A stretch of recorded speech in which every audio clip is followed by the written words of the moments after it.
बिस्मिल्लाहिर्रहमानिर्रहीम। अस्सलामुअलैकुम नाज़रीन कराम, नई वीडियो में आपको खुश आमदीद कहते हैं। आज शहबाज शरीफ और नवाज शरीफ के लिए इतना बड़ा झटका है, इतना बड़ा झटका कि उन्होंने सोचा भी नहीं होगा।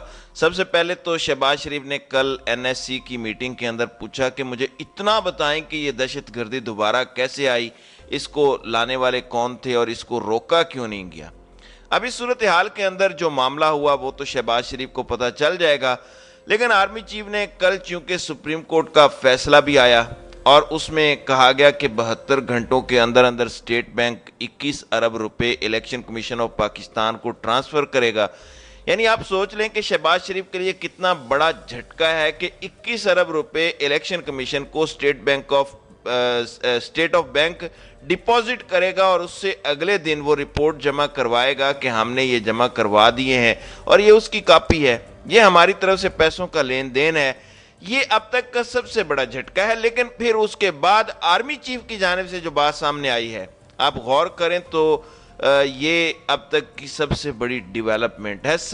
जब से army chief general Asim Munir ने हलफ उठाया है, उन्होंने ये पहली दफ़ा ये बात कही है कि अवाम ताकत का महवर है, उनकी राय पार्लियामान और आईने पाकिस्तान है। यानी उन्होंने ये बात कही कि जो इलेक्शंस का मामला है इस पर उनकी बड़ी पॉजिटिव राय है और इसमें क्लियरली उन्होंने कहा है कि असल में अवाम ही ताकत का महवर है, यानी उनके वोट से ही पाकिस्तान का आइन है, क्योंकि उन्होंने अवाम के नुमाइंदे चुनने हैं और अवाम के नुमाइंदे चुनने के बाद आईने पाकिस्तान बना है। लिहाजा इस सूरत हाल में उन्होंने कहा कि आईने पाकिस्तान पार्लियामेंट की राय का मज़हर है। अवाम अपनी राय देते हैं, पार्लियामेंट उसका इस्तेमाल करता है। हाकमियत अल्लाह की है, अल्लाह के हुक्म से ही आइन को इख्तियार मिला है और उन्होंने कहा कि आइन कहता है कि इख्तियार अवाम के मुंतखब नुमाइंदों के ज़रिए इस्तेमाल होगा। अब इस सूरत हाल के अंदर जो क्लियरली मैटर सामने आया है वो असल में कल आर्मी चीफ की जानिब से इंडिकेट कर दिया गया है कि अवामी राय का एहतराम किया जाएगा। यानी हमने आइन पर चलना है और आइन के अंदर क्लियरली लिखा है कि इलेक्शंस 90 रोज़ में होने जा रहे हैं और उसके बाद अवाम अपने नुमाइंदे चुनेंगे और इस पर आर्मी चीफ ने आज मोहर लगा दी है। यानी उन्होंने क्लियरली इंडिकेट कर दिया है कि सुप्रीम कोर्ट का आर्डर अगर आ गया है 90 दिनों में इलेक्शंस का, तो हम आइन के साथ खड़े हैं, क्योंकि अवाम ने नुमाइंदे मुंतखब करने हैं और अवाम ही को इख्तियार है और वही ताकत का महवर है। वो जिसको चूज करके लेके आते हैं हम उन्हीं के साथ खड़े होंगे उनके मुताबिक। ये असल में इनडायरेक्टली उन्होंने बड़ा ज़बरदस्त आइन के मुताबिक इंडिकेट कर दिया है, अपनी असल पोजीशन वाजे कर दी है। नाज़रीन कराम, आप एक चीज़ गौर कीजिए कि जब NSC की मीटिंग होती है तो उसके बाद एक एलामिया जारी होता है। उस एलामिया के अंदर तफसीलात बताई जाती हैं और इसके अलावा अंदर के जो पॉइंट्स होते हैं वो सामने नहीं आते। लेकिन अगर आप गौर करें तो कल आर्मी चीफ की गुफ्तगू कि अवामी ताकत का महवर है, ये असल में तमाम मीडिया चैनल्स के अंदर इन पॉइंट्स को लीक किया गया। असल में क्लियरली फौज की जानिब से अपना मौक़िफ़ दिया गया कि अगर अवाम अपने नुमाइंदे चुनते हैं तो हम इसको पूरी तरह तस्लीम करेंगे, क्योंकि इन्हीं की मदद से ये पार्लियामेंट बनती है और पार्लियामेंट के बाद ये आइन बनता है और सबको सबके इख्तियारात मिलते हैं। लिहाजा हम अवाम की राय का एहतराम करने के लिए तैयार हैं। देखें, फौज कभी डायरेक्टली ये नहीं कहती कि ठीक है हम इलेक्शंस करवा देते हैं, हम तो तैयार हैं। उन्होंने जो बात की है साथ उन्होंने एक और बात भी कर दी। उन्होंने कहा कि नए और पुराने पाकिस्तान की बहस में ना पड़ें, हमें मेरा पाकिस्तान का एजेंडा लेकर चलना है। उन्होंने कहा कि नए और पुराने पाकिस्तान की बहस को छोड़ें, हमारे पाकिस्तान की बात करें। इसका क्या मतलब है? इसका मतलब यह है कि पुराना पाकिस्तान इमरान खान इंडिकेट करते थे कि वो चोरों का, शहबाज शरीफ, नवाज शरीफ, फलां फलां का था, और नया पाकिस्तान वो अपने साथ इंडिकेट करते हैं। आर्मी चीफ ने असल में दोनों को कहा है कि इसको और उसको भी छोड़ दें, सिर्फ मेरे पाकिस्तान की बात करें। यानी ये एक इंडिकेट है कि वो चाह रहे हैं कि सारे मिलकर बैठकर उन मामलात को हल करें और इसको किसी साइड पर लगाएं।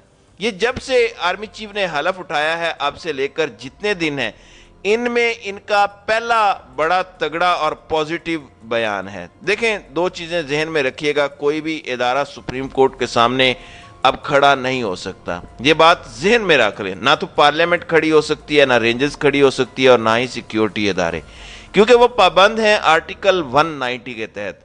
انہوں نے حکم ماننا ہی ماننا ہے، فوج ہو یا کوئی اور طاقت، وہ وزیر اعظم کے ماتحت ہوتی ہے اور انہوں نے اسی کا حکم ماننا ہے. اور عمران خان یہی کہتے تھے کہ یہ نہیں ہو سکتا کہ اختیارات ملٹری کے پاس ہوں اور جواب دہ وزیر اعظم ہوتا پھرے. دیکھیں جب بھی فوج کی جانب سے بات آتی ہے تو وہ اسی طرح کی بڑی نپی تلی گفتگو ہوتی ہے، اور میڈیا کو جو ریلیز کروانی ہوتی ہیں چیزیں وہ بھی بڑے محتاط انداز میں ہوتی ہیں. شہباز شریف، نون لیگ اور یہ سارے یہ تو نہیں چاہ رہے تھے کہ کوئی ایسی گفتگو ہو جس میں آرمی چیف کہیں کہ عوام اصل میں طاقت کا محور ہے اور عوام جس کو چوز کریں پارلیمنٹ کے اندر وہ آئے گا، اور اسی کے بعد پارلیمنٹ اور آئین اور باقی ساری چیزیں مضبوط ہوتی ہیں. ناظرین اکرام، اب الیکشن ہوں گے تو عوام ووٹ ڈالنے جائیں گے، اور جب عوام ووٹ ڈالنے جائیں گے تو ہی جا کر یہ ساری چیزیں مضبوط ہوں گی. تو انڈائریکٹلی آرمی چیف نے انڈیکیٹ کر دیا، یعنی ان کا ادارہ اس بات کو سپورٹ کرتا ہے، یعنی وہ الیکشنز کو سپورٹ کرتے ہیں اور وہ جانے کو تیار ہیں. اب سیکیورٹی بھی فورسز نے دینی ہے اور وہ سپریم کورٹ کہہ چکی ہے، نیوی سے بھی وہ مدد لے سکتے ہیں اور باقی معاملات پر بھی مدد لے سکتے ہیں. تو یہ چیز تو بڑی کلیئر ہے کہ فوج نے سیکیورٹی دینی ہے اور وہ دیں گے. ضرورت پڑی تو نیوی بھی دے سکتی ہے، ایئر فورس سے بھی لے سکتے ہیں. لیکن یہاں دو چیزیں آپ ذہن میں رکھیے گا. جس طرح سپریم کورٹ نے ڈائریکٹلی اسٹیٹ بینک کو کہا ہے، وہ کسی بھی کام کے لیے رینجز کو بھی کہہ سکتے ہیں، وہ آرمی چیف کو کہہ سکتے ہیں، وہ فوج کو کہہ سکتے ہیں، وہ کسی کو بھی کہہ سکتے ہیں کہ اس پورے کھیل کے اندر آپ کی مدد چاہیے. اصل میں شہباز شریف اس وقت بڑا پریشان ہے. ہوتا یوں ہے کہ جو خاموشی ہوتی ہے اصل میں اس کے بعد جو طوفان اٹھتا ہے وہ بڑا خطرناک ہے. ابھی تک سپریم کورٹ نے یہ بات نہیں کی کہ انہوں نے توہین عدالت کی ہے، ہم ان کو سبق سکھائیں گے. ابھی وہ چپ کر کے صرف ایک ڈائریکشن کی طرف جا رہے ہیں اور وہ ہے الیکشنز. اصل میں یہ جتنی زیادہ پریس کانفرنسز کر رہے ہیں، جتنے فیصلے کر رہے ہیں، ان کی توہین عدالت اس میں کنسیڈر ہوتی جا رہی ہے. اور آزاد کشمیر کے وزیر اعظم اگر نااہل ہو گئے ہیں اور ان کو فارغ کر دیا ہے، اور عمران خان نے وہاں پر کوئی ریزسٹنس شو نہیں کی، یہ ذہن میں رکھیے گا. انہوں نے یہ نہیں کہا کہ ہم عدالت کو یہ کر دیں گے وہ کر دیں گے. انہوں نے کہا ٹھیک ہے، اگر ہو گیا ہے نااہل تو ہم نیا بندہ لے کر آئیں گے. تو یہاں پر جو سب سے بڑی بات ہے، عمران خان کا جو ری ایکشن ہے وہ عدالت اور باقی سارے نوٹ کر رہے ہیں. کل کو جب شہباز شریف نے نااہل ہونا ہے، انہوں نے ظاہر ہے لگانی ہے دھمکیاں. انہوں نے کہنا ہے کہ جی وہ بکے ہوئے ہیں، فلاں ہیں، یہ ہیں، وہ ہیں، جو بھی صورتحال ہے.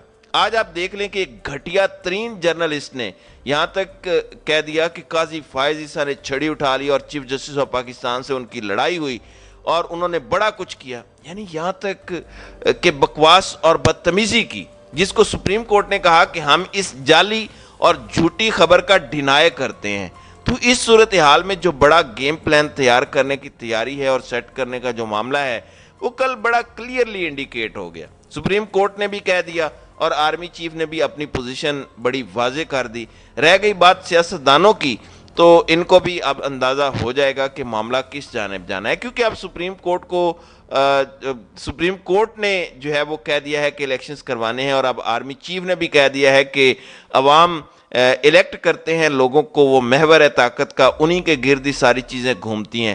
لہٰذا وہ الیکشن ہوتا ہے تو عوام اپنے رائٹس کا استعمال کر سکتی ہے. تو اب کلیئرلی انڈیکیٹ ہو گیا ہے کہ نون لیگ کے غبارے سے ہوا نکلنے جا رہی ہے، اور آرمی چیف نے کلیئرلی یہ کہہ دیا ہے کہ سپریم کورٹ کا جو حکم ہوا وہ سب مانیں گے، کیونکہ عوام نے ہی طاقت کو ایکسرسائز کرنا ہے. تو ناظرین اکرام، آپ کی اس ویڈیو کے حوالے سے کیا رائے ہے؟ آپ اپنی رائے کا اظہار کامنٹ سیکشن میں ضرور کیجیے گا.